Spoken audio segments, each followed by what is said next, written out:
Friends, welcome to my YouTube channel.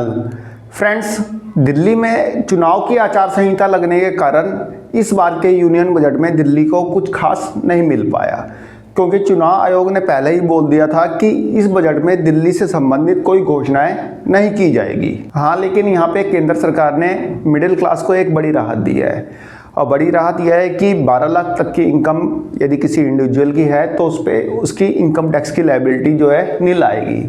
यदि कोई salaried person है और उसकी इनकम 12,75,000 पर ईयर की है, तब भी उसकी जो इनकम टैक्स की लायबिलिटी है वह नील आएगी, क्योंकि 75,000 रुपीज़ जो है स्टैंडर्ड डिडक्शन में डिडक्ट हो जाते हैं। जो लोग सैलरीड पर्सन हैं उनको पता ही होगा, और अपनी जो ITR भरते होंगे उनको पता ही होगा। बट यदि इनकम फ्रॉम बिजनेस और अदर सोर्सेज है और आपकी इनकम 12 लाख रुपए पर ईयर है, तो आपकी इनकम जो है टैक्स फ्री रहेगी, मतलब कि उस पर आपकी जो टैक्स की लायबिलिटी आएगी वह नील आएगी। सीधे सीधे शब्दों में बोला जाए तो यदि कोई इंडिविजुअल 1 लाख रुपए पर मंथ कमाता है तो उसकी टैक्स की लायबिलिटी यानी जो इनकम टैक्स की लायबिलिटी होगी वह नील रहेगी। फ्रेंड्स, जैसा कि आप लोगों को पता ही है कि देश की पहली RRTS ट्रेन दिल्ली से मेरठ के बीच में, जो कि नमो भारत के नाम से चल रही है, अभी लास्ट मंथ ही प्रधानमंत्री मोदी ने इसको साहिबाबाद से एक्सटेंड करके न्यू अशोकनगर तक किया था, जो कि साहिबाबाद से आनंद विहार होते हुए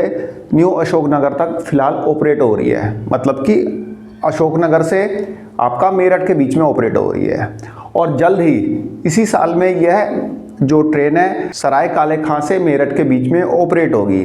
फ्रेंड्स, इस बार के यूनियन बजट में RRTS के लिए सेंट्रल गवर्नमेंट ने एक अच्छा खासा फंड एलोकेट किया है, जिससे कि RRTS का जो वर्क है वो स्पीड अप हो पाएगा।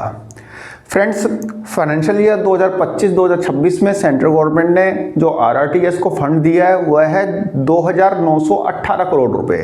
लगभग आप मान के चलिए 3,000 करोड़ रुपए का फंड एलोकेट किया गया है यहाँ पे सेंट्रल गवर्नमेंट के द्वारा इस यूनियन बजट में फाइनेंशियल ईयर 2025-2026 के लिए। हालांकि ये लास्ट फाइनेंशियल ईयर के फंड से कम है, लेकिन यहाँ पे NCRTC का कहना है कि जितने फंड की डिमांड उन्होंने की थी RRTS के लिए, उनको उतने फंड का एलोकेशन लगभग हो गया है। फ्रेंड्स, दिल्ली से लेके मेरठ तक का जो RRTS रूट है लगभग 82 किलोमीटर का है, और इस रूट पे मतलब काम जो है लगभग अपने एंड की ओर है। मतलब ये रूट जो है लगभग कंप्लीट होने ही वाला है, और उम्मीद है कि इस साल मतलब मई या जून तक ये रूट जो है कंप्लीट हो जाएगा। इस पे किसी भी तरह का सिविल वर्क बाकी नहीं रह जाएगा।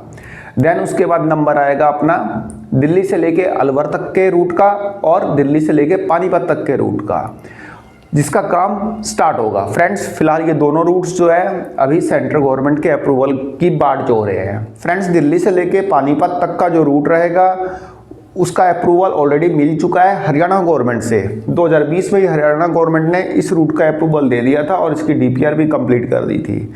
लेकिन अभी मैंने आपको RRTS से रिलेटेड अपनी प्रीवियस वीडियोज़ में मैंने आपको बताया था कि इस रूट को एक्सटेंड किया जाएगा करनाल तक, तो इसकी DPR वगैरह अभी तैयार की जा रही है, और जल्द ही सेंट्रल गवर्नमेंट इसको अप्रूव भी कर देगी, क्योंकि NCRTC के पास मेरठ रूट कंप्लीट होने के बाद कोई काम ही नहीं रहेगा।